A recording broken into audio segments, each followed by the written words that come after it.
What's going on, everybody? This is Dave. This is Pop Punk Promotions. I'm here with DJ Rossstar from Austin, Texas. How's it going, DJ Rossstar? Hey, good to see you.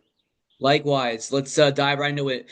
So, when and how did you start interviewing bands?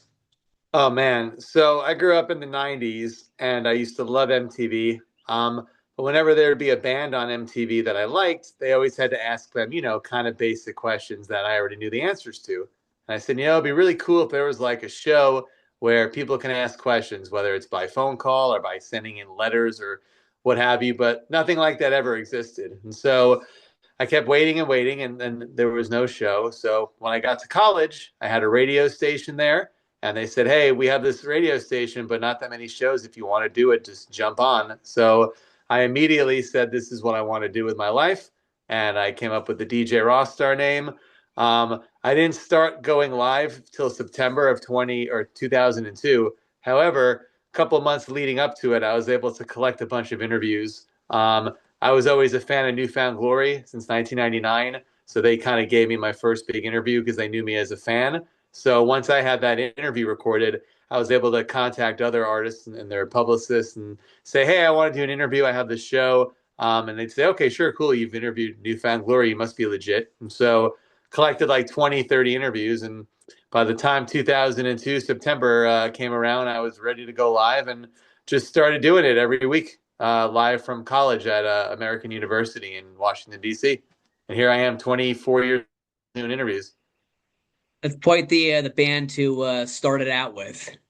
It was a big help. I owe it to them. And the first show I ever did was September 18th, 2002. And I actually had a studio guest for my first show ever. It was the band Homegrown. And that was also really exciting for me. So that showed that I could handle live interviews in person and not just, recording them and airing them later. That's really sick. So, which bands were the first bands that got you into pop punk and punk rock and emo and all that? Oh man, so as far back as I can remember, I think Aerosmith was the first rock band where I really liked a lot of songs. I actually bought the cassettes and listened to every song. Before that, I would just buy, cassette singles or whatever, like just listen to songs on TV. So Green Day is my favorite band. It's been that way since '94. Once I got into Green Day, around the same time, everybody was listening to Rancid and Offspring, so I was into that. Um, what I did was I went back and I got the earlier Green Day records and I would look inside at who they thanked. And I would just go and I would buy records from every band I could find. The majority of them were on Lookout Records. So I got into bands like Squirt Gun, Screeching Weasel, Mr. T Experience, Operation Ivy. So I started there. And then as I got a little bit older, late 90s, I found like Blink 182, MXPX, Less Than Jake, started divulging into pop punk ska. I loved the Real Big Fish, the Suicide Machines, and just kept going from there. So those are the earlier ones. I used to go to every show I could in the New York, New Jersey area where I was living, and still a pop punk guy today. So here's the $1 million question for you. Favorite Green Day album and song? I think American Idiot is the best album. I think musically and lyrically, it's incredible. What's Her Name is probably my favorite song ever. It's the last song on the record. Um, Usually it goes back and forth between that and maybe having a blast from Dookie, but usually it's What's Her Name. And it's hard to explain because it's not even like a fast Green Day song. You would think it may have picked like the most pop punk one. It's just something that really resonates with me even today. Every time I listen to it, still gets to me.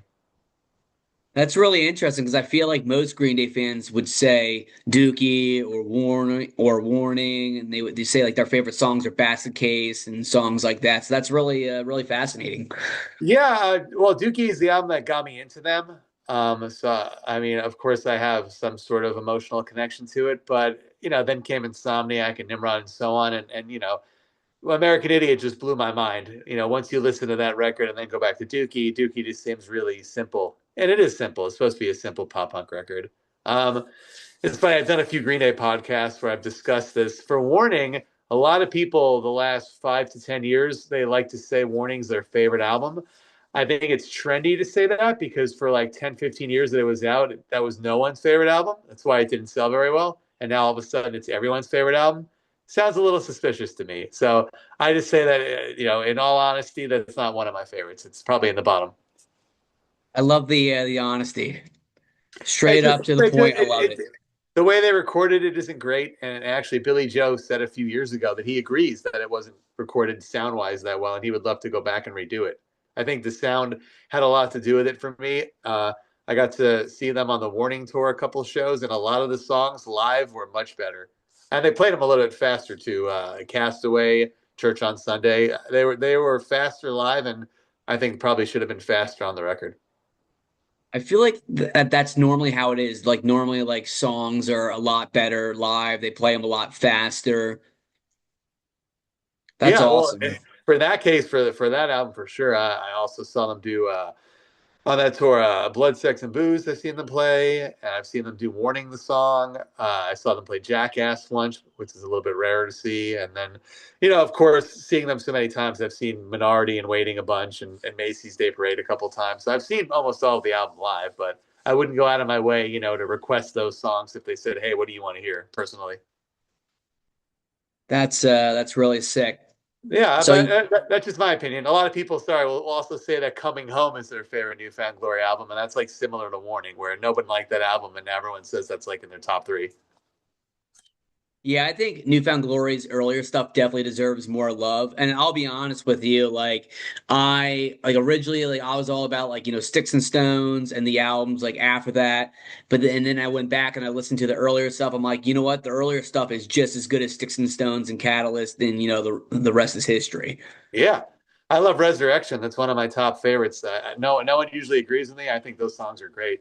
I mean, they're always good at making catchy pop punk, but for some reason, I feel like it's a little bit more creative on that record, and it's just really fun to listen to. The songs are all different sounding, but awesome. I was telling the girls over at Girls at the Rock show, and I'm like, this is kind of a hot take, but I think they're the kings of pop punk. Modern day, for sure, yeah. I think I never considered Green Day pop punk, but Blink 182 definitely are. And I think that Blink 182 was up here, and then Newfound Glory came after, and then everyone else has been since then. So they're definitely like in the top for sure, like top five. Yeah, some people will give me a hard time because of Blink, and it's like I love Blink to death. They're one of the bands that, got me into promoting bands and got me into interviewing bands and all that. But I just feel that Newfound Glory overall is more consistent. Yeah. Well, yeah, Blink tried to expand their sound a bit, which is cool. I love the Untitled record a lot, actually. Yeah, they're not the best live band, but I don't think they claim to be. I think they're aware. It's just like a fun live show. For sure. So you've done a lot of band interviews. Which ones have stood out to you? Ah, such a hard question. Well, for me, of course, interviewing my favorite bands is the highlight for me. I had a chance to interview Mike Dirnt from Green Day. That's on YouTube still. That was obviously a crazy moment in my life. But that wasn't in my apartment. So I did the show in LA from 2004 until 2017, and the majority of it was live in my bedroom. I had a little tiny apartment, and bands would come over. Sometimes they knew they were going to an apartment complex. Sometimes they had no idea. And that was always fun to see their reactions because whether they liked it or not, nobody was ever rude. They usually just laughed it off and said, "This is crazy, like a modern Wayne's World or something." So bands that came over, highlights for me, MXPX, Mike Herrera came over, Newfound Glory, Steve came over, Less Than Jake, JR came over, Real Big Fish, Aaron came over a few times, became a good friend of mine after that. Yeah, all the bands that I grew up really listening to before I even had a show, when I did interviews with them, to me, that's the highlight. Other people, I don't know. I've had a lot of people perform on the show. That's really cool. The Matches, one of my favorite bands. They played live twice on the show. Really great band called Over It. They played on my show before. All American Rejects did 5 songs acoustic at my place. That was really amazing as well. So I would say my favorites are either the bands that played live, whether they were bands I was aware of or not, or just the ones that I grew up listening to. Also, the Ataris played on my show, which was great, and that's also on YouTube right now still. That's really sick. Would you ever consider bringing that back, like bringing the bands like back to, playing at your crib?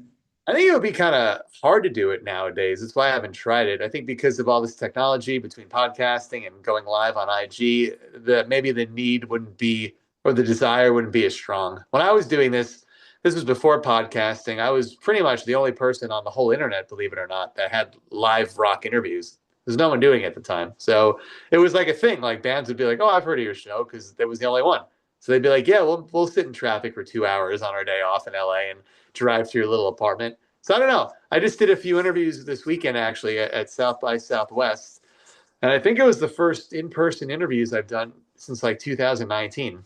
And I actually really liked that a lot. That gave me the itch to go back out. Maybe not at my place, but go back out to shows and do things in person as well. I had a lot of fun doing that. I put one up last night with the Dooms, and I'm going to put one up tonight with another band called Dunes, actually. So that was fun to do.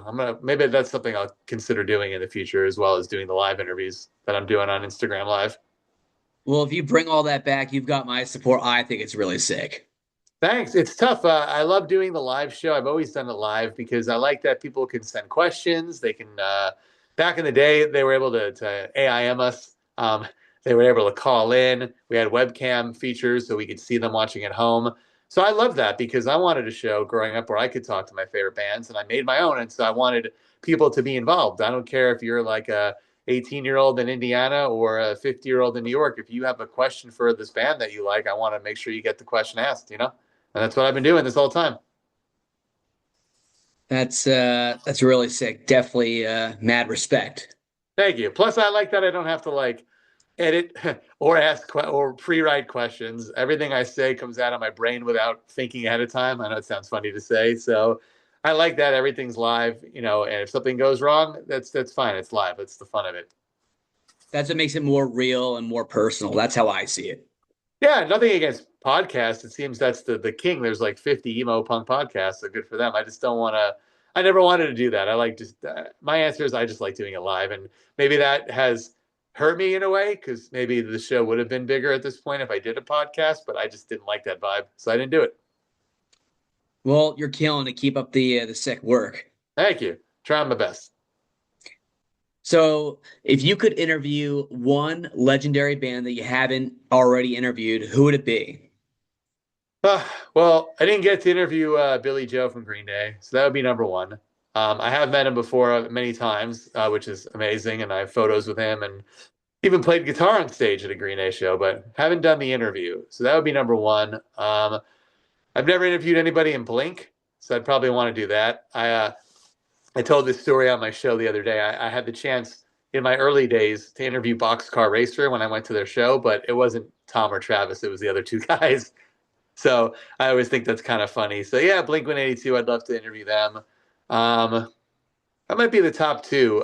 Derek from Sum 41, big Sum 41 fan. I've been a fan of theirs since a half hour of Power and never had the chance to interview them either. So that would have been well, I mean, he does interviews now, but the band's not active. But that would be another one I'd want to do. Um, yeah, those would probably be the top three. What I've been doing with this new show, I've been doing this live on Instagram now. I'm kind of doing like I used to just interview it was like a mix. I would interview up and coming bands and then the big bands.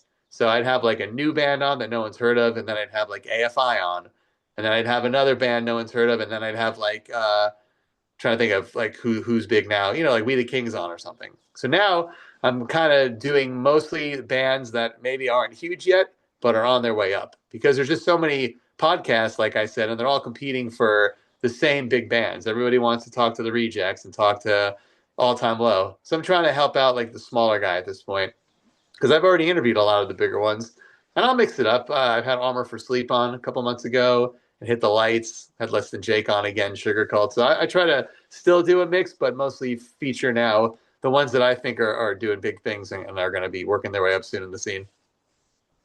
That's really sick. Again, mad respect. Thanks, dude. I think Derek from Sum 41 would be very cool. He seems like, he's got a lot of like, cool like insight. And I think it'd be really cool to like, pick his mind. Just definitely seems like a pretty fascinating dude. I love their music. Chuck is my favorite record. I don't really like heavy music, but for some reason I like when Sum 41 do it. So that's probably my favorite album by them. A lot of people would disagree with that also. And then I love Screaming Bloody Murder, which came later. I think that's a good one. Again, usually people don't mention those records, of course, but those are my favorites. I've gotten to see them a bunch. Actually, really cool. I Warped Tour one year. I got to watch them on stage, and one of the videos is on the Warped Tour DVD. It's still on YouTube under Hell Song, so you can just see me in the back. Like they have a couple of shots of me just like freaking out and singing my head off. So I thought that was pretty cool. I'm gonna have to go in and check it out now.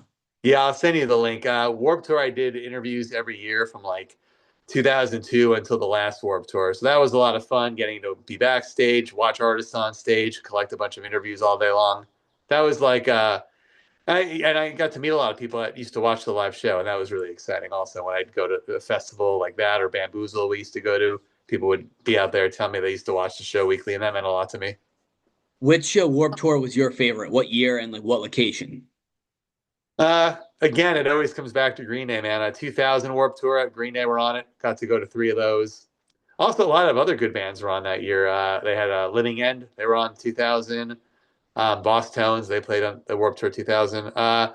Maybe 99 because that was my first Warp Tour. That was also Blink 182 and Eminem was there. That was just like a really fun time to be seeing music. You know, I was 17 at the time, about to finish high school. Just a cool time in life to go to a festival with all your friends.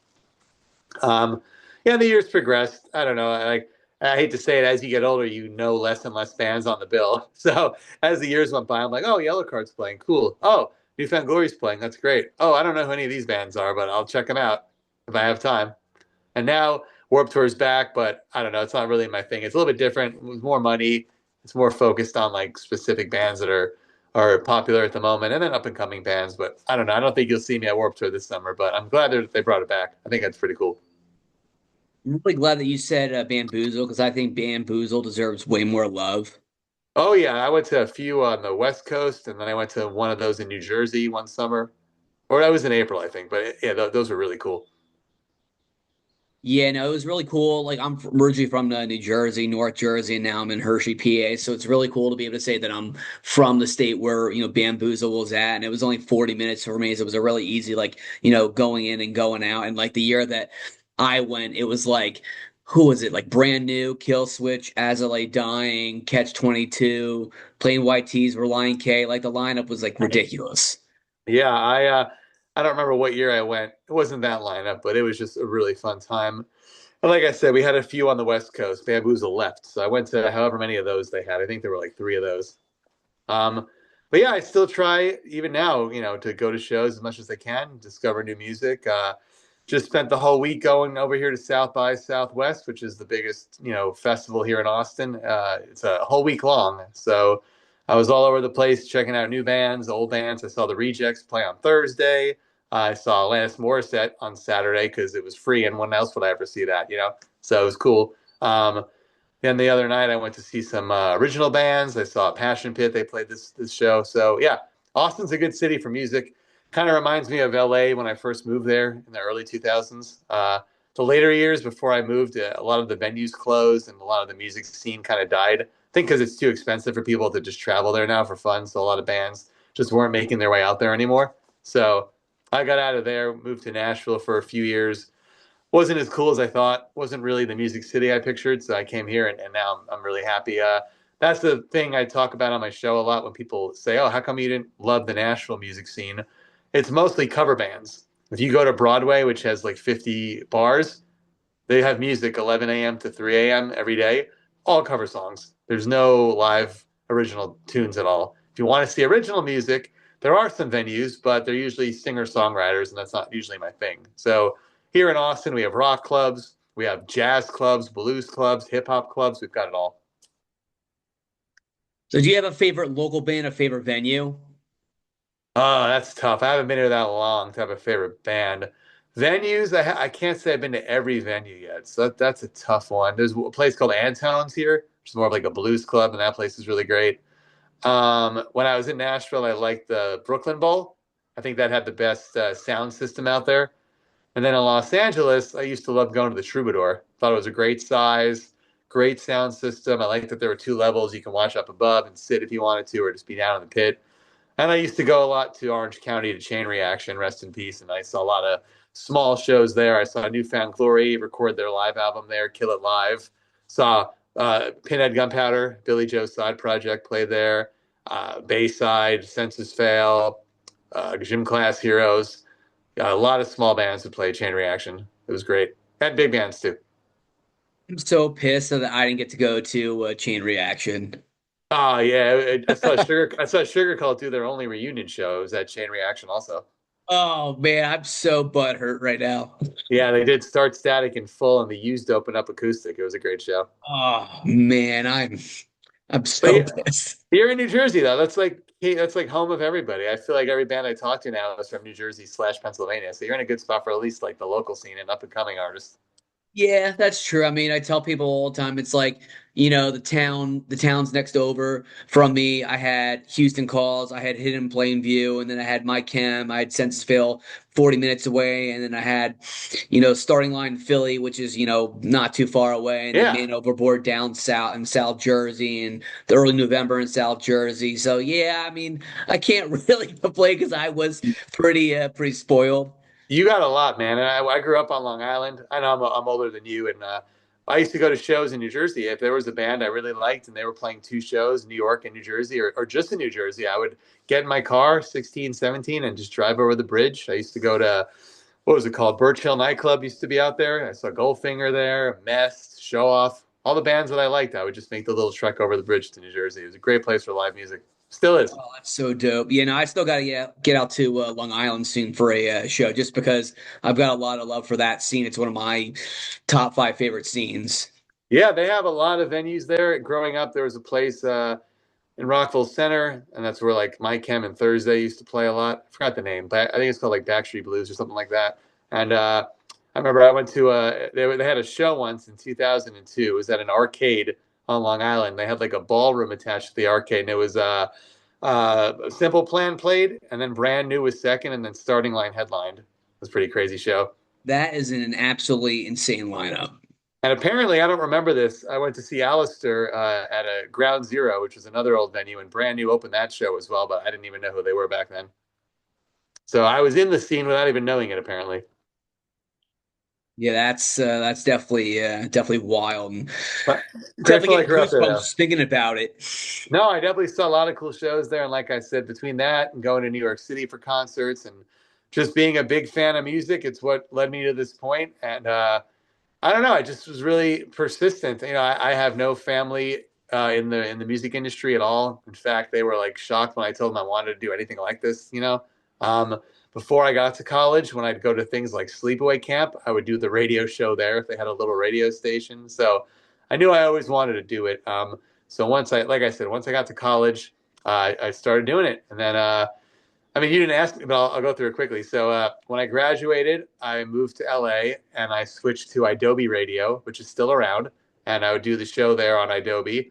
Then a couple of years later, I moved over to Stickum.com, which is not around anymore, and that was the first video thing where you can go live and they could actually see you on the webcam instead of just audio. And I did Stickum for many, many years. And then I moved over to Ustream briefly, then I went to a real studio in Hollywood. It was called XSN, and they had a green screen, and we made it look like my old apartment. So that was kind of funny. So the bands would come to a real studio, and I felt like I finally made it. I wasn't on TV, but I was in a real studio. And then the entire store shut down, so I had to leave. And that was when there wasn't really anywhere else on the internet to go live anymore. It was just Facebook and Instagram live. And I said, I don't want to do that. I want bands to come over. But I just kept waiting and that never came back. So I just started doing this on IG Live during COVID, actually. I took a few years off just doing in person interviews for YouTube. And then when COVID happened, I just started going live because everybody was home. I did Less Than Jake, Get Up Kids, Ataris, and all those are still on YouTube. Did like 20 of those, Stitched Up Heart, the Skits, or the Skins, bunch of cool bands. But then I didn't do anything again. I don't know what happened, man. Nashville, like, I wasn't inspired. I felt kind of intimidated because there were, like I said, there were so many shows doing this. And then I said, you know what? It's just fun. Like, I can't live my life just working and having fun on my own. I tried doing other things like Ross's records, where I would go through my rare record collection. And I had a fun time doing that, but it didn't really hit. And then I was doing Get Lost with Ross, where I was going around Tennessee and the surrounding areas like Kentucky, Indiana, and just showing people weird stuff I like to do. Like, oh, here's a cool cave tour. Oh, here's like a weird restaurant that's from like the 1800s. But again, wasn't filling the itch that I had. So then I was like, you know what? I'm in Austin now. Instagram Live is still around. Let me just do an experiment. Why not? Everyone kept saying you need to come back. You should do interviews again. So I started with Mercy Music. It's a great punk band, and people were like, "Oh, you're back on. This is pretty cool. Is it cool? Okay." And the next week, I was like, "I'll just try one more, see how it goes." And then really quickly, I was like, "You know what? I'm going to do two a week. One a week's not enough." And then here I am, almost a year later, still doing this every week now, twice a week. So now I'm happy. I feel like happy and content with myself being back on the air in this format. Doing it live, talking to people. I could book whoever I want, of course. I don't have anyone saying you have to interview this band. It feels good. It's all about just getting back to what you love to do and just staying true to who you are. I definitely feel you on that one. And I'm happy that people are doing this. Like I don't feel like any jealousy. I like that there's like 7, 8 podcasts doing interviews, and I've talked to a few of them. And like you said, Girls at the Rock Show, they're cool. And the Wasting Time podcast, they're in the UK. They're good friends of mine now. I like that there's a community around doing interviews because before it was kind of lonely. It was just me in my little apartment, and just trying to get on TV. But TV kept saying, no, we only do reality shows now. And then trying to get on the radio and them saying, we don't really do radio shows anymore. And then in the internet, trying to make money, but there was no such thing as internet budget. So they'd send me free product. That's another thing.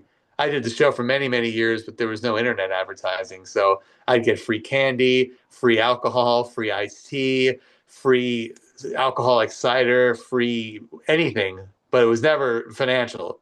And I'm sure right now, even today, it's probably hard for any of these shows to get any kind of financial backing. But it was just a funny, because I'd have Katy Perry on my show, literally, and then Pete Wentz and Panic at the Disco, Paramore, All Time Low. So from the outside perspective, people thought I was probably making bank, but I was just doing it with the hopes of being on TV one day or the radio. That was my goal, not to be an internet star, which is now most people's goals.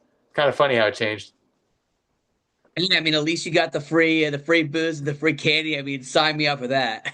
Yeah, plus I got to meet a lot of cool people. I hosted a few festivals. I had a column in Substream magazine for a while, which was nationwide. That was so cool to go to like Barnes and Noble and see my picture and my article in a magazine. For a while, DirecTV had a show called Havoc on the 101.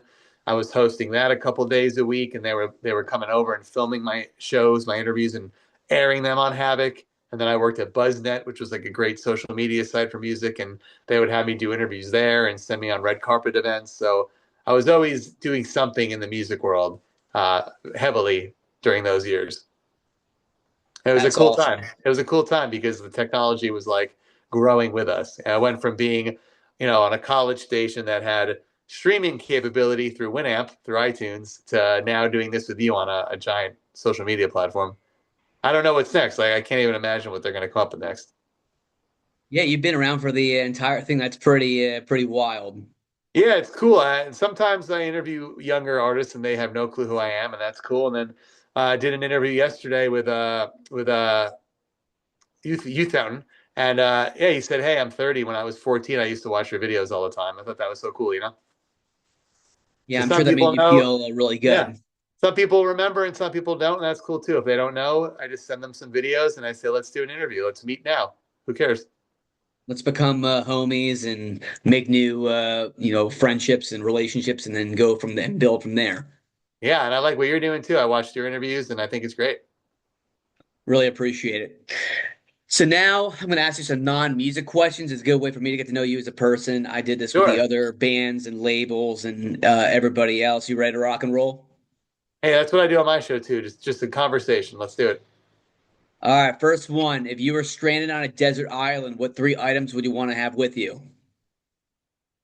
Well, I can't say. I'm not gonna say my wife because that's rude to say that's an item, so that doesn't count. Item. Well, I guess I would need some sort of music player, which is hard because I only listen to my music really in the car, but I can't have a car.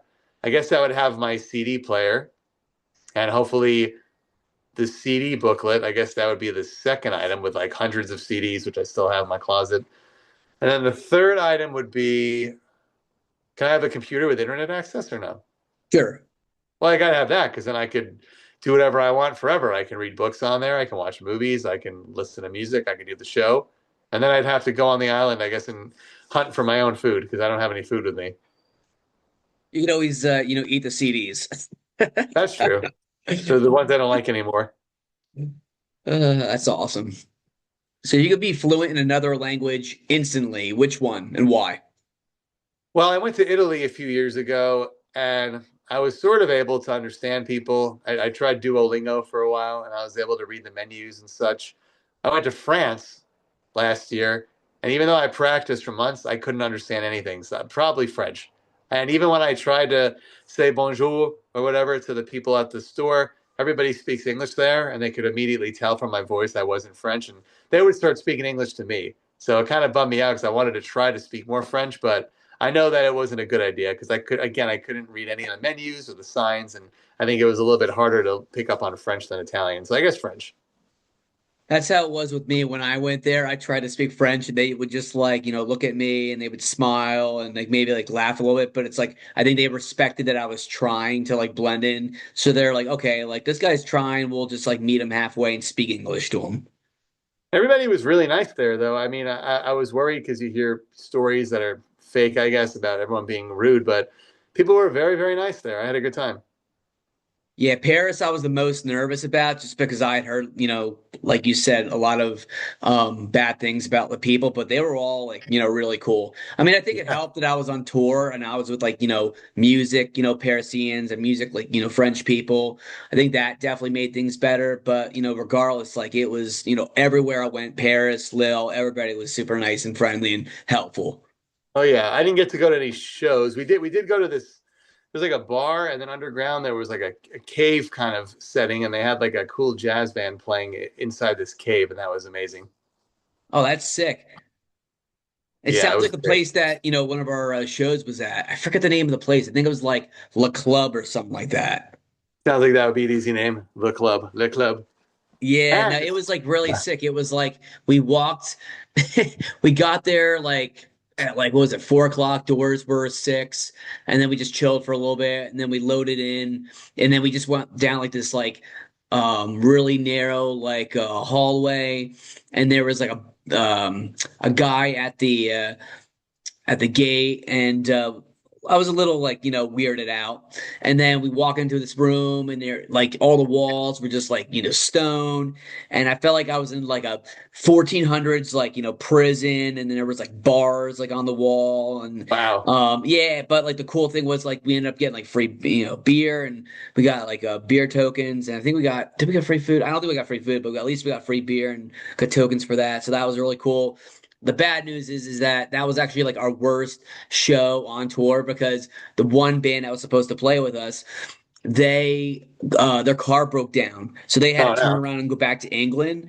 So then it Oh, ended up just being like us, and then that was it. There was no local. There was no no oh local bands. no. So it was just two English bands and like three fans, and then that was it. Like it it was pretty crazy, but at the same time, like the atmosphere, like the place we were at was like kind of cool, and I felt like I went in a time machine and went back, hundreds and hundreds of years. So that was pretty I love sick. that. What was the band you were playing with? What's that? Oh, it What was was Melrose and it was Landmarks, two pop punk and easycore bands. They broke up back in 2015 and 16, but definitely recommend checking them out. They were a lot of fun to tour with, and they, yeah, we just worked really well together, and hopefully they get back together soon. Now's the time. Everyone's coming back.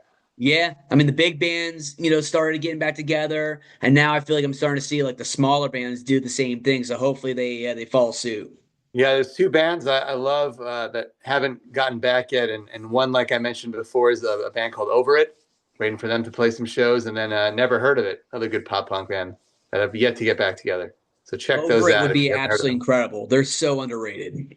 Yeah, I used to go see them all the time in LA, but it was never enough. I want them back. Well, maybe if we just like blow up their DMs, then maybe they'll not have a choice and they'll play a few shows and maybe come out with some new tunes.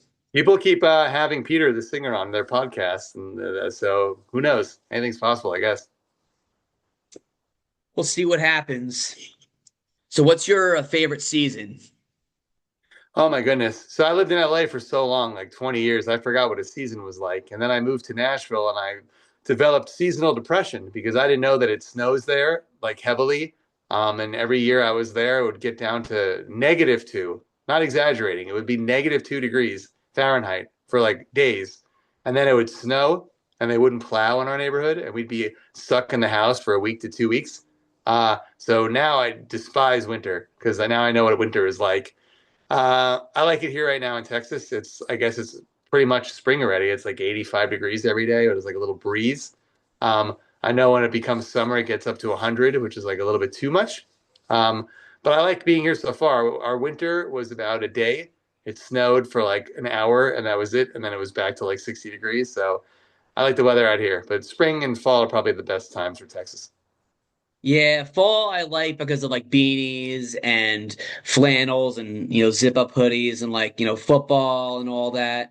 Oh yeah. It's funny because when I was younger, I didn't really like it because like my allergies, but now my allergies don't really kick in fall, so that's not an issue. So now I'm really appreciating these other things, pumpkin spice and corn mazes and hay rides and all that. Yeah, I love Uh, that but stuff. but now spring is my least favorite because now my allergies are the worst in the spring, specifically like, spring in Pennsylvania in Hershey.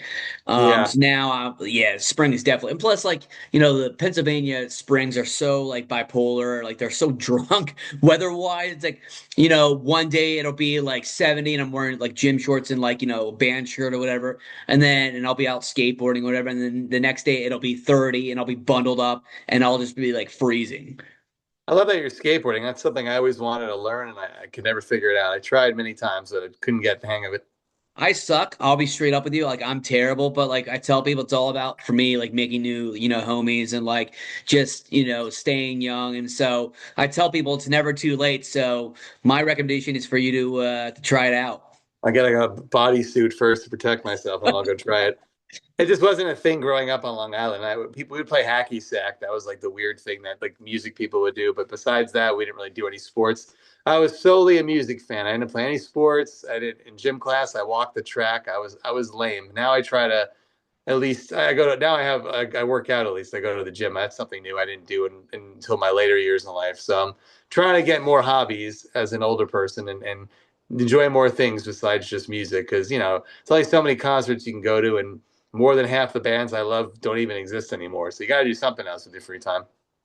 I feel you on that. Like I remember being in high school and like, sneaking my iPod like in gym class like out to the track and like being able to like listen to music while walking the track and running on the track and trying not to get caught. So I definitely feel you on that. Definitely brings back amazing memories. Yeah, I was always listening to my music. I'd have my little Walkman and my headphones on whenever I could, and I've just been the music guy my whole life. Even it's funny, you can see this on the Wayback Machine. You know that website? It's like waybackmachine.com. You can look up old websites and they'll show you screenshots of them. And so I actually had a Green Day fan page that I made in like 95, 96, 97.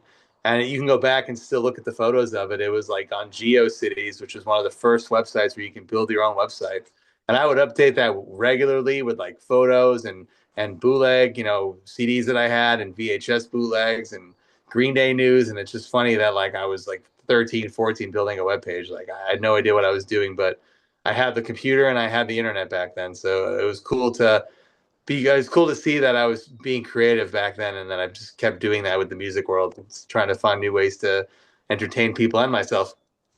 Well, it's wild to think because the kids now, I mean, there's no way that they'd be able to do something like that. Well, AI can do it now. Unfortunately, you can just say Yeah, build me. yeah, You can say that's true. build me a website.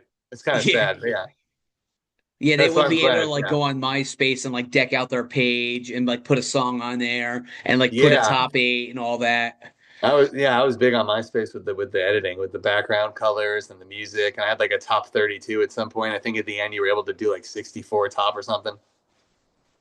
And I would put like bands on there, and my personal friends would get mad at me, like, "Yo, why not your top eight?" And I was Sorry, like, "I they don't come know." first.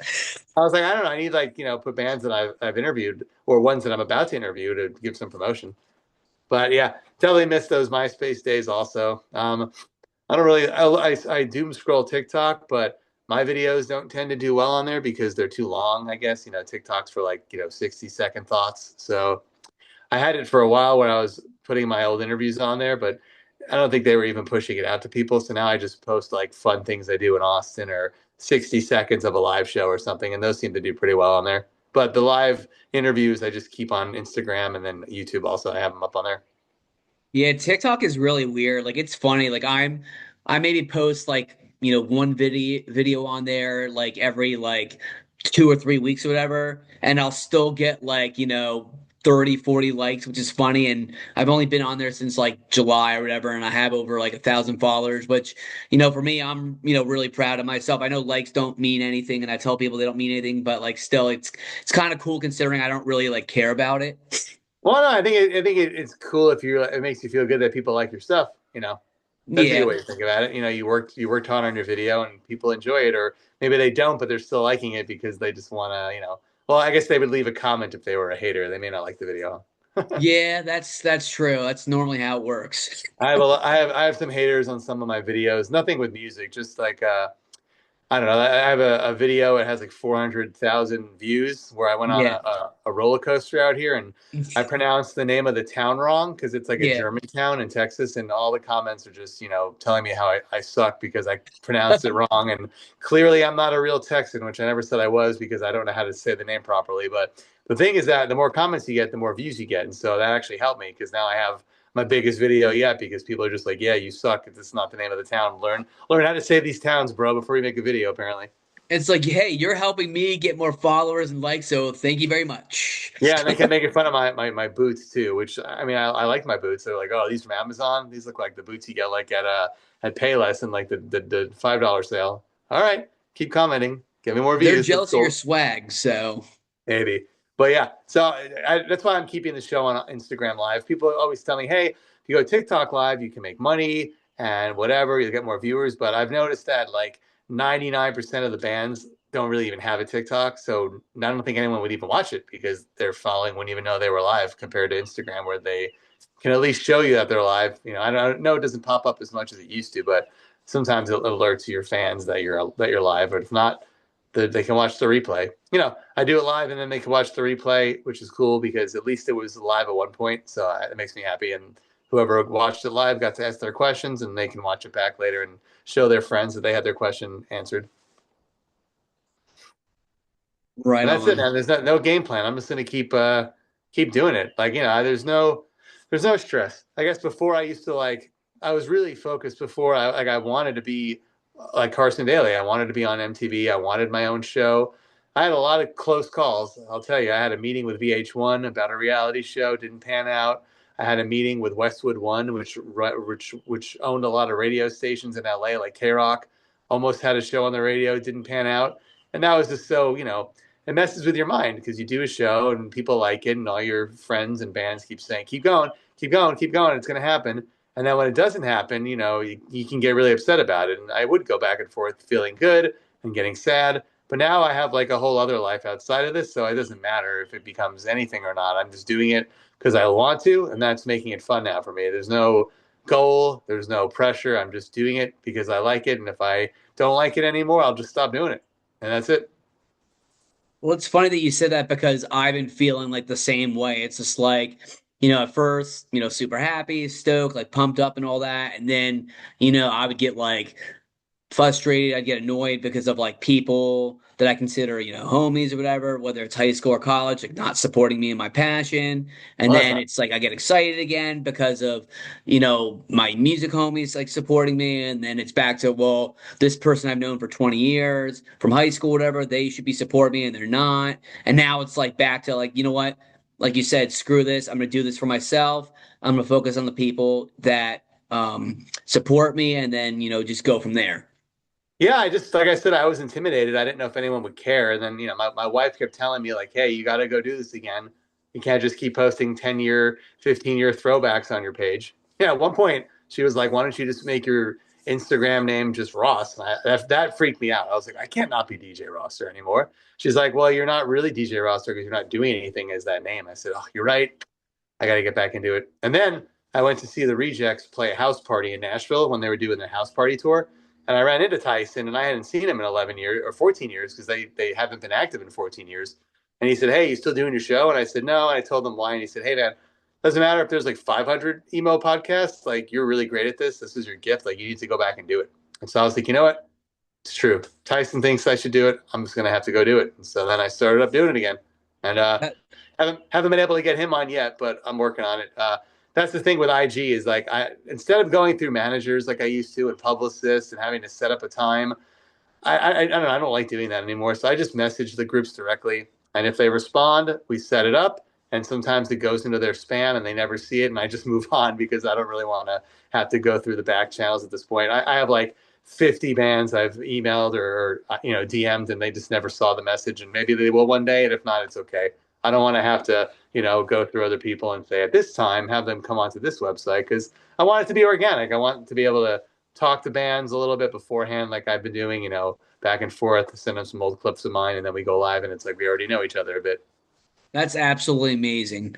Yeah, Yeah, it's funny. Like you and I have like the exact same like mindset. Like I've been doing that, and it's just like if they respond, hell yeah, like let's do it. I'm gonna get to know you as a person. Let's build like a legit relationship, and then go from there. If you don't respond, I don't take it personal. You probably didn't see it. Like you said, it probably went to their spam folder, and I just move on to the next one. You gotta yeah. like cast your net out there, and then whoever bites, you're ready to rock and roll, and whoever doesn't, it is what it is. And what's cool about this is that, well, majority of the interviews I do after we're done, we do the collaboration, so it lives on their page, and for a long time. And so, my hope is that eventually, some of these other bands will go to 5, 6, 7 different band pages and be like, "Oh, there's DJ Rossstar. He's interviewed everybody," and maybe they'll reach out to me.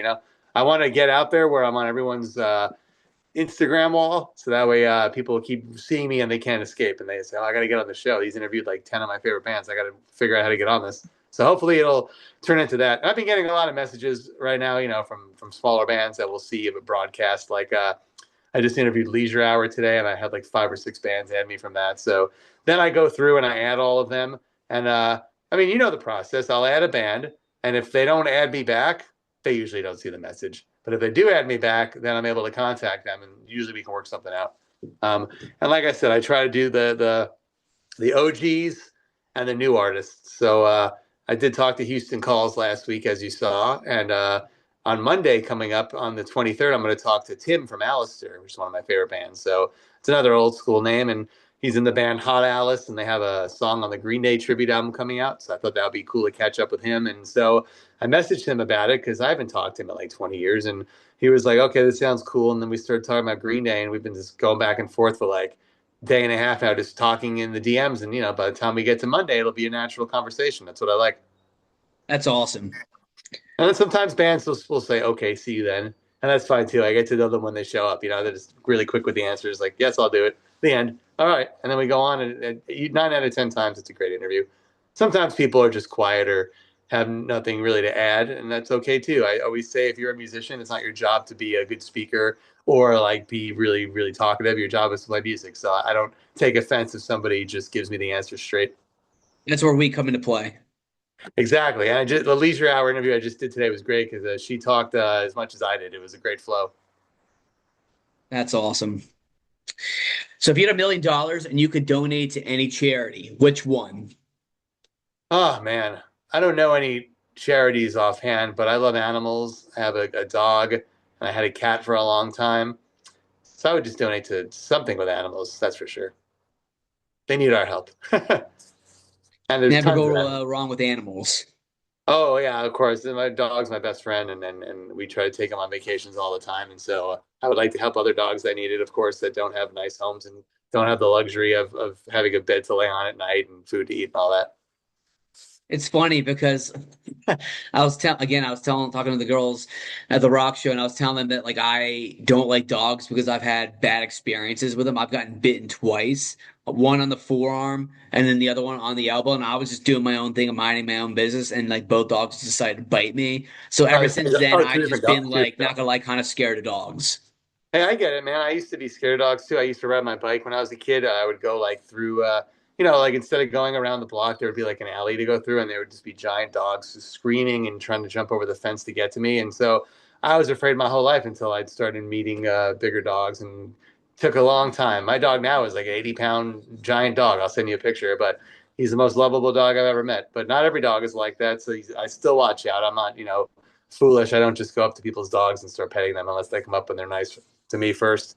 That's the thing. A lot of people just start trying to pet dogs without asking, and that's how bad things can happen too. If you just reach out, the dog can snap at you for no reason. I always think that's really weird, like when like people do that. But Yeah, it happened. Well, they're just not thinking. They assume every dog is going to be nice. That's not the case. yeah, and they just assume that every trainer is a good trainer. Most people are not. Yeah, You my think experience is you there's a think lot you of are. bad ones. Yeah, unfortunately. Maybe I donate to a charity that helps train people better to teach dogs to be better. Like Caesar. He's the best. Caesar Milan. Very cool. All right, last question. What are some Yeah. places in Austin that visitors should check out? Oh my goodness. See, I'm still doing the Get Lost with Ross. I'm just not making it like a show. I love caves. It's a weird thing to say. And we have a lot of caves around here in like the hour and a half vicinity. There's one called Longhorn Cavern, and it's a really interesting cave tour. It's like an hour long, and there's a guide, and you just see really crazy formations inside the cave. And so I really like that a lot. Um, it's a weird city. There's a place called the Cathedral of Junk where this man took just nonsensical junk. It's even hard to explain. You have to Google this Cathedral of Junk, and it's just a whole art exhibit basically outside of his house. And you walk through it, and it's just something that one man built, and it looks like something out of like a sci-fi movie. So, Cathedral of Junk is pretty cool.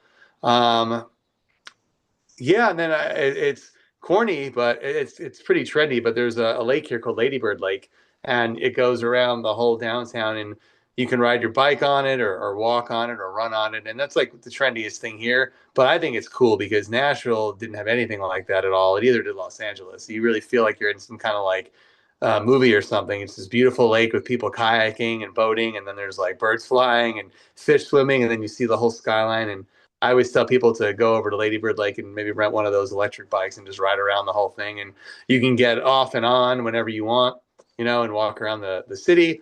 And another thing, it's not really here, it's in San Antonio. It's like only an hour away from here, is the Riverwalk. It's one of the coolest things in America. It's a whole river walk where you go down a flight of steps, walk around the river. They have like every chain restaurant, they have independent restaurants, they have gift shops, they have clubs. And again, you can just get up wherever you want, like every couple steps, and there'll be like a museum up above you, or like the Alamo, literally, or some kind of like candy store. And so that's kind of similar to the Ladybird Lake, but it's the Riverwalk, and it's kind of like not underground, but below the streets. And I think that's like another surreal thing that you'd only find here in Texas. Yeah. And then, so then when I come out to see it, we can hit up all those spots. Yeah, and also on the way to San Antonio, between Austin and there's like five towns, and they're all like really cute towns with like great barbecue and live music and cool breweries. And there's like a place 2 hours away called Fredericksburg that has like 80 wineries. It's like the Napa Valley of Texas. So this is the best place. I've been to Houston a million times. I've been to Dallas. Those are not places I'd want to live. This is like the most pretty, the most hilly, the most music, the most culture, the most nature is here in Austin for sure. Huh. Really interesting. And I mean, 200 sign me up for yeah, music and barbecue and breweries. and 250 venues, and they have shows everywhere in stores and in grocery stores. Like you'll find music all over the place here. It's great on the street. They always find a place to put a band, whether it makes sense or not, which I love that about here. That's so sick. But yeah, thanks for doing this, and hopefully people watch the show. I'm on every week, twice a week. The dates and the times change, so I would just say follow me on Instagram at DJ Rossstar, and you'll find out who's going to be on next. And like I said, I've been uploading videos from this weekend at South by. I put my rejects on there, Alanis, and we'll be putting up some of the interviews I've done this week. So just really getting back into it. I'm glad to not be posting only throwbacks anymore because that was getting old. I was like, here's Skrillex on my show 18 years ago. Here's Falling in Reverse from 20 years ago. And I'm like, you know what? This makes me look like a dinosaur. I want to have some new stuff. And now I do. Nothing wrong with being a dinosaur, with No, being a T-Rex. I want to be a modern dinosaur and have new content, and that's what I'm doing, and I'm going to keep doing it. So I appreciate this because you're the first person with another show to have me on, which is great. Back in the old days, I did interviews with all kinds of publications, but you're the first one to have me in this iteration, and I really do appreciate that tremendously. Oh, that's so sick. I'm super honored. Well, I really appreciate you coming on and chatting with me. That was And a I lot of also fun. really appreciate the support. It means the world to me. Oh no, absolutely, and I'm glad we're going to collab, and people will watch this on my page, and I want them to add you as well. So please add his page as well if you're watching this on my page. Great, thank you Thank so you much. so much. Really appreciate it. And I hope you have a great day. I will. Same to you. Peace. Cool. How'd that go? Good.